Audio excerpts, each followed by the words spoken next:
Just imagine, आप एक रात अपने कमरे में सो रहे हो, तभी आपकी नींद 2 से 3 बजे के बीच अचानक से खुल जाती है। आपको हल्का हल्का डर भी लगता है उस टाइम, पर आपको क्यों और किस चीज से डर लग रहा है ये आपको खुद भी नहीं पता होता।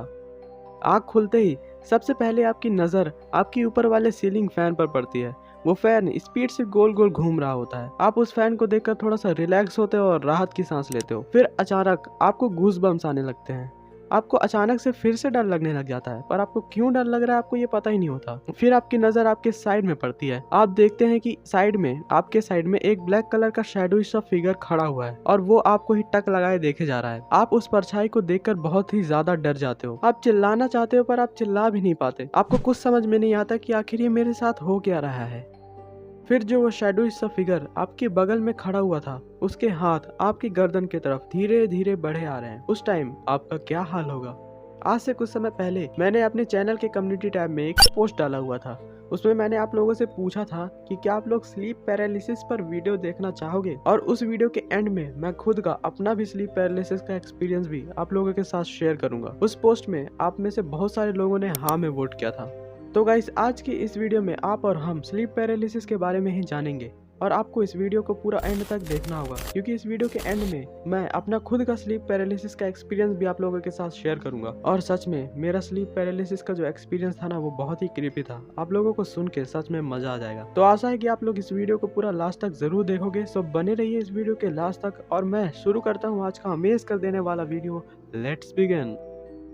स्लीप पैरालिसिस नींद की एक ऐसी कंडीशन जिसमें इंसान अचानक से नींद से जाग जाता है। उसे ऐसा लगता है कि वो नींद से जाग चुका है, पर एक्चुअल में ऐसा होता नहीं है। होता ये है कि जब इंसान सो रहा होता है तब इंसान की बॉडी पूरी तरह से पैरालाइज्ड होती है। तभी अगर इंसान का दिमाग अगर अचानक से एक्टिव हो जाए, उसकी आंखें खुल जाए, पर अगर उसकी बॉडी बिल्कुल भी मूवमेंट ना कर पाए, तो उसी कंडीशन को साइंटिफिक टर्म में कहते हैं स्लीप पैरालिसिस।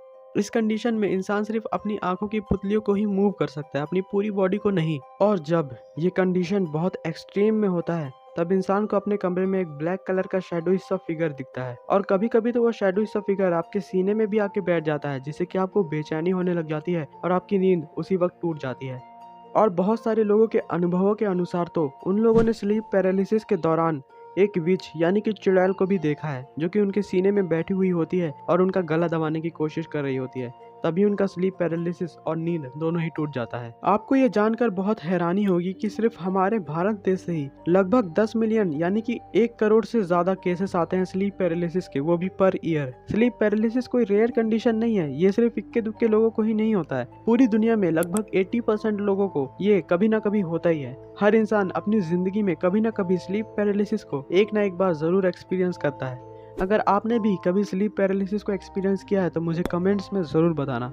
अब जिन लोगों को लगता है कि स्लीप पैरालिसिस जैसा कुछ नहीं होता क्योंकि उन्होंने स्लीप पैरालिसिस कभी अनुभव नहीं किया, तो उन लोगों से मैं एक चीज कह देना चाहता हूँ कि स्लीप पैरालिसिस नींद के एक स्पेसिफिक टाइम, नींद के एक स्पेसिफिक स्टेज में ही होता है। अब स्लीप पैरालिसिस नींद के कौन से स्टेज में होता है, और स्लीप पैरालिसिस और नींद को डीप में समझने के लिए हमें स्लीप साइकिल को भी समझना पड़ेगा। हमारा जो स्लीप साइकिल है नॉर्मली ह्यूमंस का, वो 4 स्टेजेस में डिवाइडेड है। NREM 1 जिसे स्टेज 1 भी कहते हैं। NREM मतलब होता है नॉन रैपिड आई मूवमेंट। फिर आता है स्टेज 2 यानी कि NREM 2। फिर आता है स्टेज 3 और उसके बाद आता है स्टेज 4। स्टेज 4 यानी कि रैम स्टेज। रैम मतलब रैपिड आई मूवमेंट वाला स्टेज। सबसे पहले स्टेज 1 यानी कि NREM 1 के बारे में बात करते हैं। NREM 1 ये स्लीप साइकिल का पहला स्टेज होता है। इस स्टेज में आपका दिमाग थोड़ा थोड़ा एक्टिव होता है। इस स्टेज में आपको अपने सराउंडिंग को लेकर अवेयरनेस होती है, मतलब इस स्टेज में आपके आसपास क्या चल रहा है ये आप पूरी तरह से सुन सकते हो, और जरा सी भी आवाज से आपकी नींद टूट सकती है इस स्टेज में। सीधा सीधा बोलूं तो NREM 1 में आप नींद के अंदर या स्लीप साइकिल के अंदर जाने की बस तैयारी ही कर रहे होते हो। NREM 1 जो है वो सिर्फ 10 मिनट तक चलता है। आपके केस में कितने टाइम तक रहता है मुझे नहीं पता, वो आपके स्लीप रूटीन पर डिपेंड करता है कि आप सोने से पहले क्या क्या करते हो। एक और बात जो मैं शायद बताना भूल रहा हूँ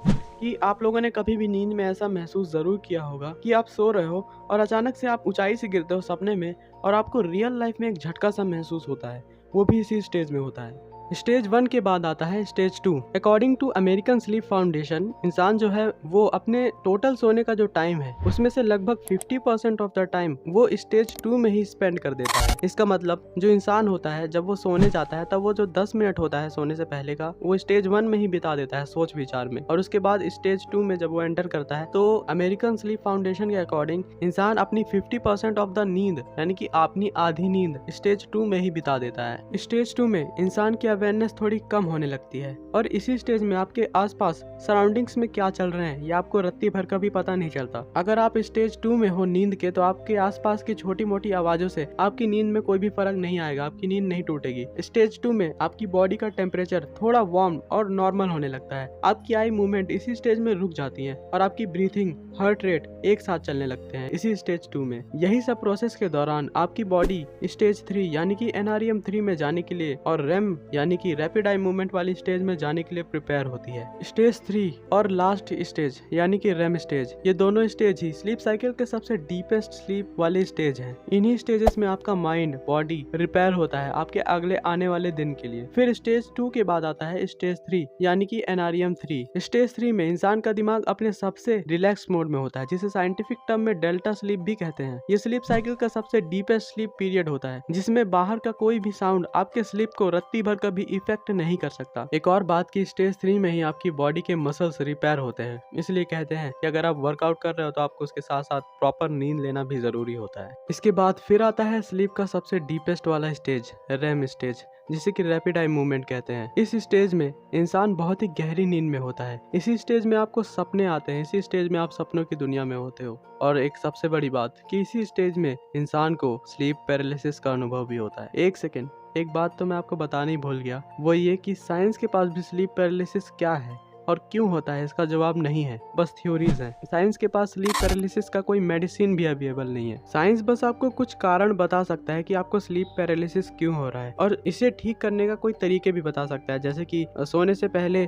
इलेक्ट्रॉनिक चीज़ों से दूर रहो जैसे कि मोबाइल, टीवी एक्सेट्रा एक्सेट्रा, और अपने स्लीपिंग रूटीन को सही करो। पर जो स्लीप पैरालिसिस को एक्सपीरियंस किए हैं ना वही जानते हैं कि ये कितना क्रीपी और डरावना अनुभव होता है। वैसे स्लीप पैरालिसिस कोई सीरियस कंडीशन तो नहीं है, लेकिन अगर ये आपको हद से ज्यादा हो रहा है तो मेरे हिसाब से आपको ये कुछ चीजें ट्राई कर लेनी चाहिए। पहला तो जो सब लोग बताएंगे कि आपको एक डॉक्टर से कंसल्टेशन ले लेनी चाहिए, और दूसरा कि आपको स्पिरिचुअलिटी की तरफ जाना चाहिए, आपको भगवान की पूजा पाठ करनी चाहिए, और मेरे हिसाब से तो खासकर आपको रोज हनुमान चालीसा का पाठ करना चाहिए। इससे मैं दावा देता हूँ कि आपका स्लीप पैरालिसिस का प्रॉब्लम जो है वो एकदम छूमंतर हो जाएगा। तो स्लीप पैरालिसिस के बारे में हमने बहुत चर्चा कर ली। मैं ज्यादा स्लीप पैरालिसिस के बारे में कवर नहीं करूंगा क्योंकि स्लीप पैरालिसिस पर ऑलरेडी यूट्यूब पर बहुत सारे वीडियोस बन चुके हैं। आप देखना चाहते हो तो जाकर देख सकते हो इस वीडियो के बाद। तो अब बात करते हैं मेरे पर्सनल स्लीप पैरालिसिस के एक्सपीरियंस के बारे में। स्टोरी शुरू करने से पहले एक चीज मैं आप लोगों को बता देना चाहता हूँ, जो मैंने एक्सपीरियंस किया था वो मुझे किसी भी एंगल से स्लीप पैरालिसिस नहीं लगता, क्योंकि स्लीप पैरालिसिस में इंसान अपनी बॉडी को रत्ती भर का भी मूव नहीं कर पाता सिवाय आंखों की पुतलियों के। लेकिन मैंने जो एक्सपीरियंस किया था, और जब मैंने ये एक्सपीरियंस किया था तब मैं अपनी बॉडी को हल्का हल्का मूव कर पा रहा था, लेकिन जब मैं मूव करने की कोशिश कर रहा था अपनी बॉडी को तो उसमें मेरे को बहुत ज्यादा दम लग रहा था। अब मैं आपको अपनी स्टोरी सुनाता हूँ कि एक्चुअल में मेरे साथ हुआ क्या था।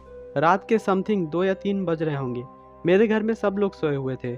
मैं और मेरा भाई जनरली एक ही कमरे में सोते हैं, तो उस रात भी हम दोनों एक ही कमरे में सोए हुए थे। मैं हमेशा लेफ्ट साइड करवट लेकर सोता हूँ और मेरा भाई जो है वो राइट साइड करवट लेकर सोता है हमेशा। तो मुझे अच्छे से याद है कि रात के 2 से 3 बजे के बीच मेरी नींद अचानक से खुली थी, और नींद खुलते ही, आँख खुलते ही मैंने सबसे पहले अपने सामने एक ब्लैक कलर के शैडोइश फिगर को देखा था जो मुझे ही टक लगाए देखे जा रहा था। उसे देखकर मैं बहुत ज्यादा डर गया था, और मैं इतना डर गया कि मैं अपनी बॉडी को मूव करने की कोशिश कर रहा था पर मैं मूव कर नहीं पा रहा था। मुझे बहुत ज्यादा दम लग रहा था अपनी बॉडी को मूव करने के लिए, लेकिन फिर भी मैं थोड़ा थोड़ा करके तो मूव कर पा रहा था। मैं उसे देखकर इतना डर गया कि मैं चिल्लाने की कोशिश भी कर रहा था, लेकिन मैं चिल्ला भी नहीं पा रहा था। फिर लाख कोशिशों के बाद जब मैं चिल्ला भी नहीं पाया और मूव भी नहीं कर पाया, हिल डुल भी नहीं पाया, तो मैंने अपनी आंखें बंद कर ली और मैंने सोचा कि अब थोड़ी देर में हो सकता है ये सब ठीक हो जाए। अगर ये सपना है तो ये सपने से मैं बाहर आ जाऊंगा। लेकिन थोड़ी देर बाद जब मैंने आंख खोल के दोबारा से देखा तो अभी भी वो शैडो सा फिगर ब्लैक कलर का वहीं पर खड़ा हुआ था। और फिर सबसे ज्यादा क्रीपी चीज उस टाइम ही होती है। होता ये है कि जब जब मैं आँख खोल के दोबारा से उस शैडो सी फिगर को देखता हूँ तो उसका जो हाथ होता है वो धीरे धीरे करके मेरी गर्दन की तरफ ही आ रहा होता है। उसे देखकर मैं और ज्यादा डर जाता हूँ। मेरे पास एक हनुमान जी का लॉकेट है जो मैं हमेशा पहनता हूँ, तो जब भी मेरे को रात में डर लगता है तो मैं उसी को पकड़ के हनुमान चालीसा पढ़ने की कोशिश करता हूँ। तो मैं जब मेरे साथ ये हुआ तो मैं भी उस टाइम भी अपने लॉकेट को पकड़ के हनुमान चालीसा पढ़ने की कोशिश कर रहा था।